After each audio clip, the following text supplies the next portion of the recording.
Hello, everybody. Have you been wondering where I am or where I have been, for a better question?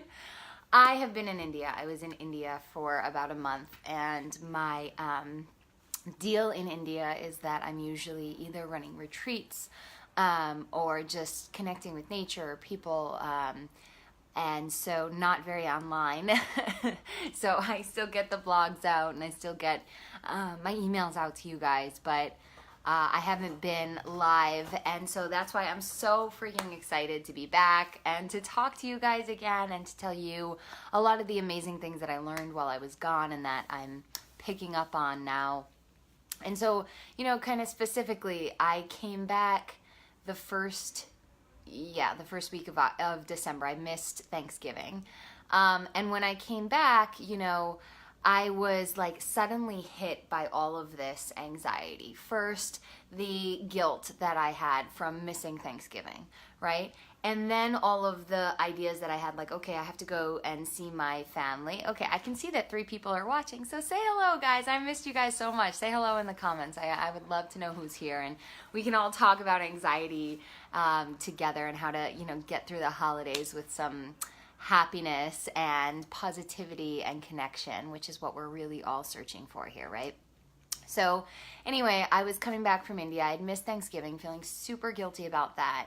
And then I was going to meet my family that weekend and was feeling like, oh, I'm going to get a guilt trip, or like I'll feel bad, or like I've done something wrong from not being able to be there on Thanksgiving. And then when I met my family, none of that was true, but everybody was talking about like presents and what to buy and what to do, and I was feeling like overwhelmed and behind for the holiday season because I just got back, and it was just like all coming at me really, really quickly. And I remember coming home and saying to my husband, like, I just want to like run away. I just want to, let's come back in January when things have calmed down. And so all of that was my, initial reaction to just feeling overwhelmed by the holiday stuff. And I know for, everybody here, everybody watching, and everybody, who gets busy at this time of year, it can be kind of stressful. And I think we put a lot of expectations on, having great bonding moments, or getting the perfect presents for people, or being able to end our year with feeling proud that we've done something well, or done something different, or achieved a goal, or made a new milestone. And so all of this pressure, not to mention we're seeing our families, and usually that involves a lot of wonderful people and usually a few difficult people that we struggle to relate to or feel understood by or connected to. And I just think it brings up a lot of pressure, and it makes us all want to do what I was talking about, which is run away, right? Which is just be like, I want to run away from this and I want to avoid this, right?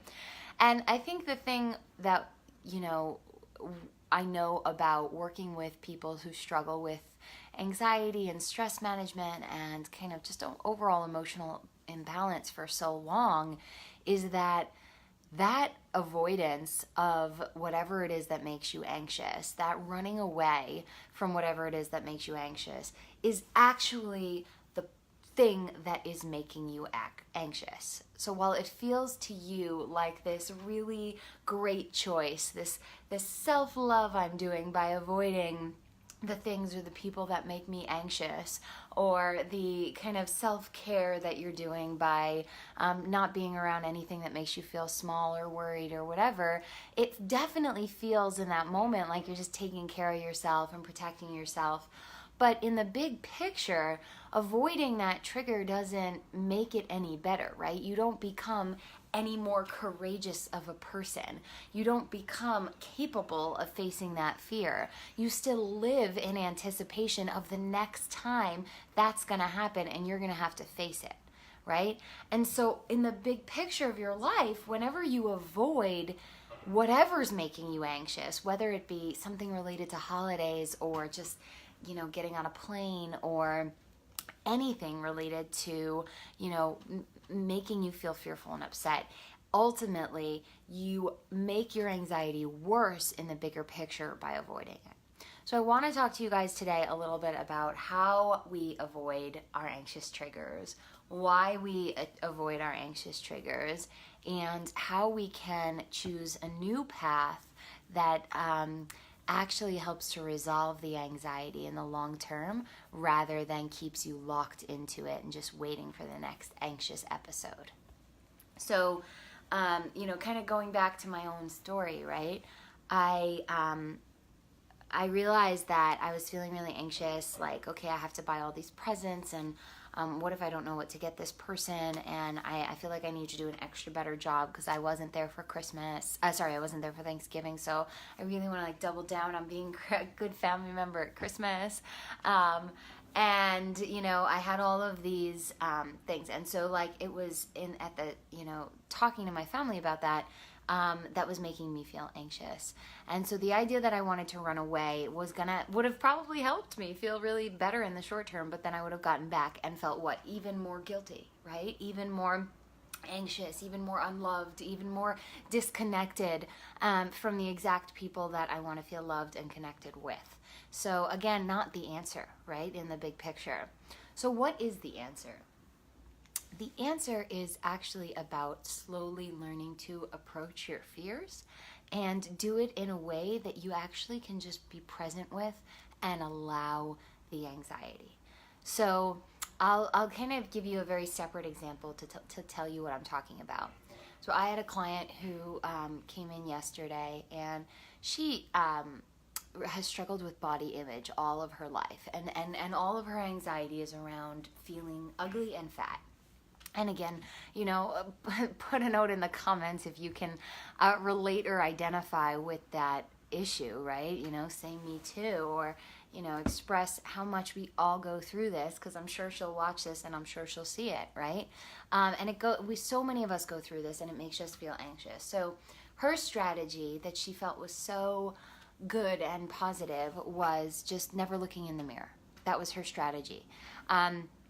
And so she said, whenever I go to the gym, I don't work out in front of the mirror. Whenever I go to the bathroom, like whenever I go to take a shower, I keep the lights off so I don't have to see myself in the mirror image there. And that helps me to stay more positive and not get into the negative thinking about my body and about how I'm fat and not good enough and not lovable and not attractive, right? And so yay, that's a win for me. And I agree with her in that is a win for her, because it's not having to focus on that negativity or feel that negativity is a win in the short term. But in the long term, she is going to have to go the rest of her life avoiding looking in the mirror if she wants to feel remotely confident, right? She's going to have to explain to her future husband or anyone she gets intimate with about why she can't look at her own body, right? And God knows the amount of intimacy issues that's going to bring up, right? So that's one way that we tend to avoid, by just literally not letting ourselves look at or see the trigger, right? Like me with my family, or her with her body, right? That's one way we avoid. Another way we avoid, and this is probably the most popular way of avoiding, is with alcohol and pills. And so especially around the holidays, right? We all have to go to all these holiday parties. A lot of times it's with colleagues or partners that we're not even super excited to be hanging out with. And so instead of doing that, instead of going and hanging out with them and just facing those fears and trying to get to know them, we escape, we avoid by drinking a lot of alcohol, right? And you might say, well, I still went to the party. Yeah, you went to the party, but you avoided the reality of your experience. You shut up the negative voices in your head. That is still avoidance, right? And taking a pill does the same thing, right? Taking a pill to be able to get your brain to calm down so that you can get through a party and, stop having those kind of anxious thoughts where you're wondering what people think of you and if they're judging you and how they're evaluating you or whatever, that you are absent from that experience, right? So that's a mental way of escaping or avoiding, right? And the other thing we do is, we do little mental tricks. We count to 100 backwards or something like that, right? We do all of these things in life to avoid the things that make us anxious. And again, like on a short-term basis, it makes so much sense to want to avoid pleasure, to want to avoid pain and seek pleasure in that moment, right? But in the larger picture of your life, I am here to support you with transcendence, with rising above all of that, with being bigger than that. And that does not mean becoming a person who never gets triggered by anything ever.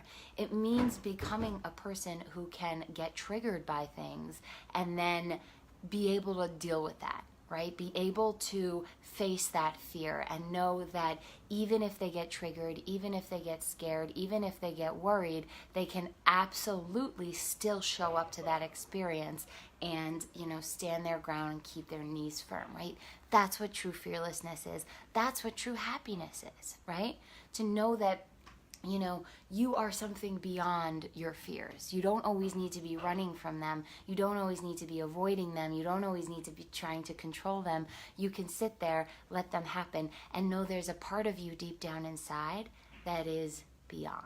And that's what I want to train you how to do, and that's what I want to teach you how to do, right? So what does that look like, right? When holidays are making you anxious, how can you be present with your fears and your anxieties rather than avoiding them? Well, let's take a really concrete example that everybody's going through in terms of that one difficult family member that you're going to have to face, right?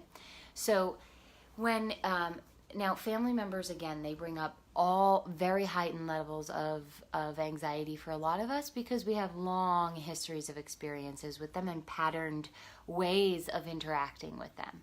So, I want to acknowledge this by first saying that dealing with interpersonal anxiety in your family is often the hardest place to start when you're learning how to more deal with anxiety in more healthy ways.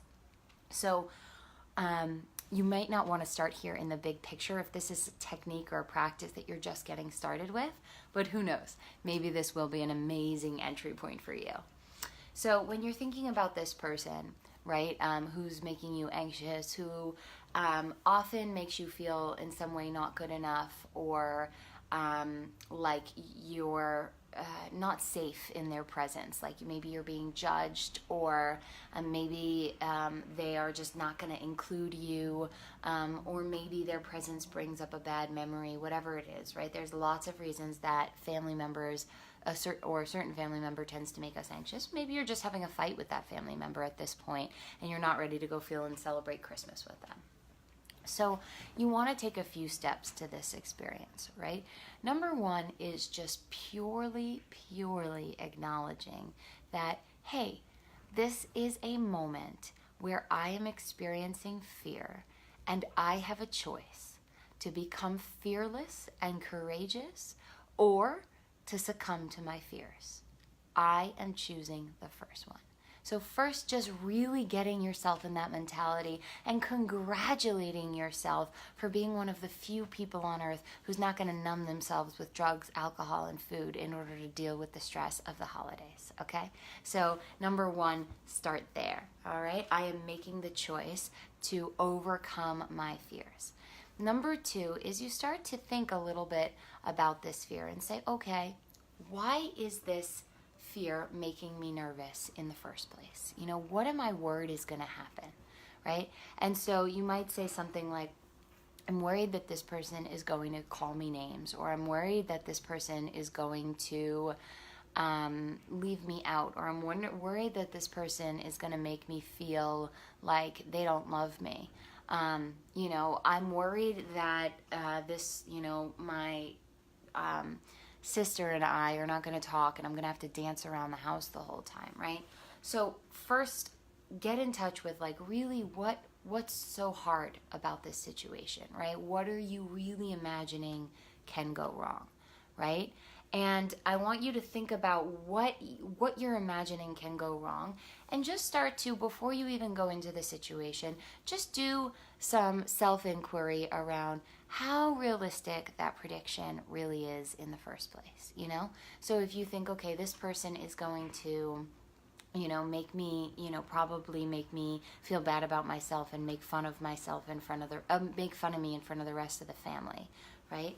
And you say, okay, well, what's the odds of that happening? Is it really, really likely? Genuinely likely? Well, you can look back statistically and say yes or no to that. And then you can say, and if it is statistically likely, then the next question you ask yourself is, to what extent am I in control of this? Can I do anything to change this other person's behaviors, or this external thing that makes me anxious, whether it be a person or traffic or whatever it is? Can I do anything to change that? Is there anything in my control, right? And to the extent that you find something that is in your control, by all means, take that action, right? But by and large in our lives, we cannot change or influence the people or things around us all that much. A little bit over extended period of time, but in the, not too much. People do what they want to do for the most part, right? And so then you tap back in and say, okay, what if a miracle happened and I was suddenly strong enough not to care about that anymore? What would I look like? What would have happened? What would that miracle have been that would make me not care, or not be seeking their approval, or not need to be affected by their opinion of me? What miracle could happen on earth that would make me feel that way, or make me feel safe when that person was doing it, right? So some questions, some answers that come up are, well, if I feel like a family member is going to be making fun of me, maybe one of the things that would make me really not care is if I knew that everybody else was on my side, or if I knew that a lot of other people had my back, or I knew that the rest of my family wasn't going to believe what this person was going to say, right? That's something that would make me feel when my family member makes fun of me, that, okay, I don't really need to care about their opinion, right? Another thing that might happen, another miracle that could happen that could make you really resilient towards and against the criticism of another person, could be you inside knowing whatever they say is just simply not true, right? So, okay, how does this person tend to make fun of me or take me down? What can I remember about myself ahead of time in order to kind of counteract their point? So when I start to feel vulnerable, I can have my own little pep talk in my heart ready to really remember that whatever they're saying or however they're trying to make me feel is not true and is not accurate. Right? So I think a little bit of prep work into how much you can actually control in the first place. And number two, how you can influence your own heart, or what kind of things you can change in order to have some tools ready, mantras, stories, things to remember, moments to go to that help to counter some of that anxiety and make you feel strong and remind you of the bigger picture, right? And then you go into that situation and you say, okay, here's the thing. I am going to feel anxious, right? We have talked about this already. I am going to feel anxious here, and it's very likely that I'm going to start feeling tight in my chest, or butterflies in my stomach, or the morning I wake up, and I know all of this is coming, I'll feel a little nauseous. This is all going to happen, right? And so what can I do in order to dissolve those feelings, right? I can give them love, right? Ultimately, that's what I want. That's why I feel anxious, is because I perceive a lack of love, a lack of safety, right? So how can I, in my own body, in my own mind, create love, create a sense of safety in order to counter whatever that external force is, right? And so for me, I love the technique called like the breath of love, where I literally imagine my breath to be divine love coming into my body, right? And divine love, I connect to, when I say divine love, I mean the thing that creates the universes and the stars and the galaxies and the oceans and the flowers and whatever it is that brings all this amazing beauty into the world, and whatever it is that has gifted my life with so many incredible things.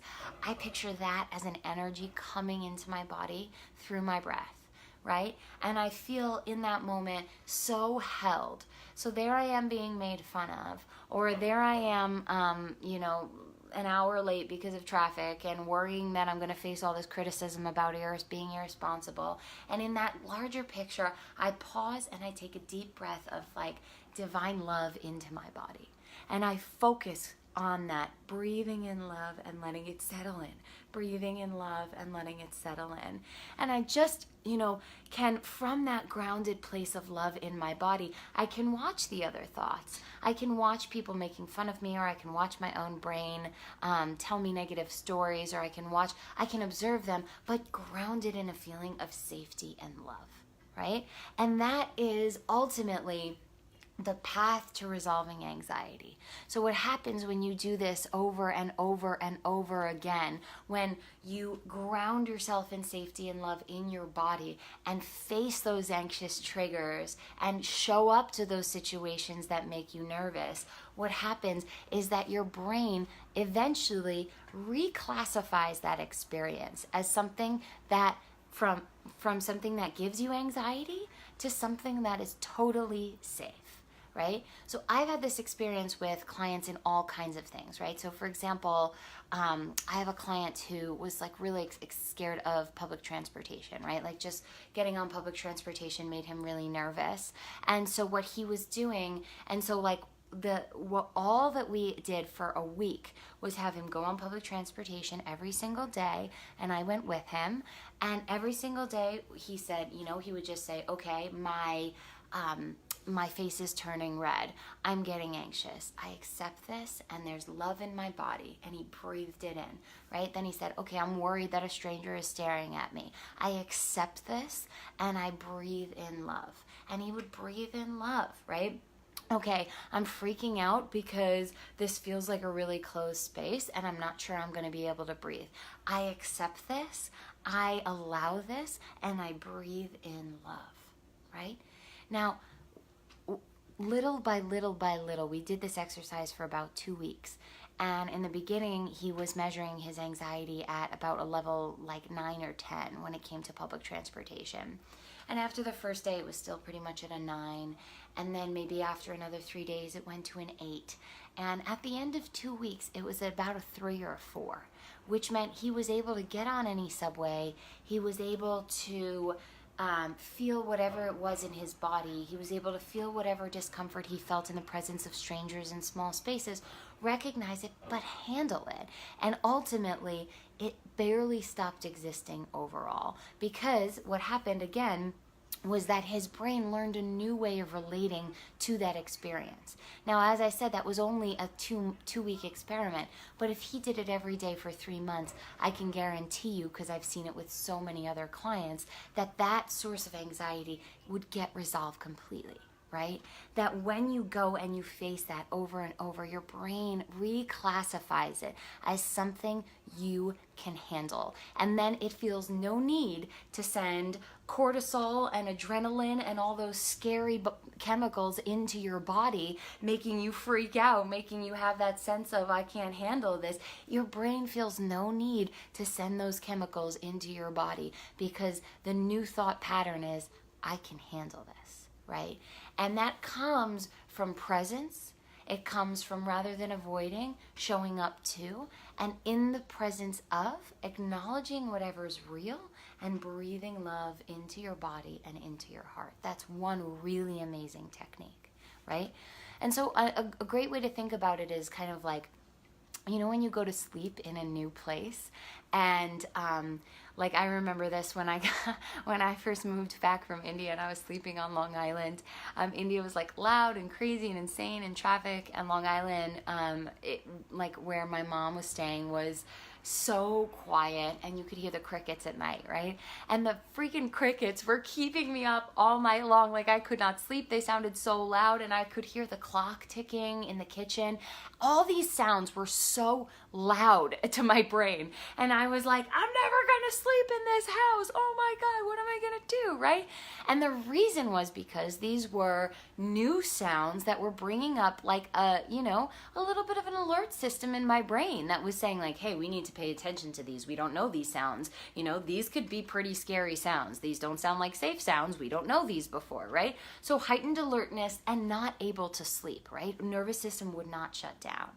But guess what happened over time, right? Over the course of 2 weeks, sleeping there every night, eventually my brain realized that those crickets and that clock were not coming to kill me. They weren't out to get me. And so it was able to reclassify those experiences as safe. It then stopped noticing them altogether, and now I sleep through the night perfectly on Long Island, right? So it's the same thing when you're on this heightened alert when you go to a new job, or when you go to you hear new sounds. Like, your brain is heightened towards it. And if you can just show up there fearlessly, bringing love into your body through breath, like I taught you in this live, and accepting and allowing through presence whatever your experience is, that anxiety will go away. So I'm so excited because the holidays have become this crazy time where people talk more about their stress and their anxiety than their joy and their celebration of the end of a year. And I know that you can make a difference and be one of the people who shows up with love, who's ready to face whatever might be an up or a down, and who can be fearless through all of it. So join me in that for the holidays. Let's spread some real cheer, not by faking it, not by drinking it or numbing ourselves, but by really showing up, committing to loving ourselves in our bodies, committing to feeling safe, committing to letting go of those anxious triggers. Okay, and if this sounds really exciting to you guys and you want an opportunity to come work with me so I can get much, much more in depth with you and help you really, really resolve your anxiety for good this year, and I mean for good, let it go, please reach out to me. I have a few sessions left next week for a breakthrough session, in which you can really, really start to learn what it's like to work with me and how to use your body, your diet, your lifestyle, your mindset, and a spiritual approach to really feeling safe and letting go of all the fears and the emotional imbalance and all those things that just stop you from enjoying the beauty that is this life. I love you guys so, so, so, so much, and happy holidays. I will talk to you soon. Namaste.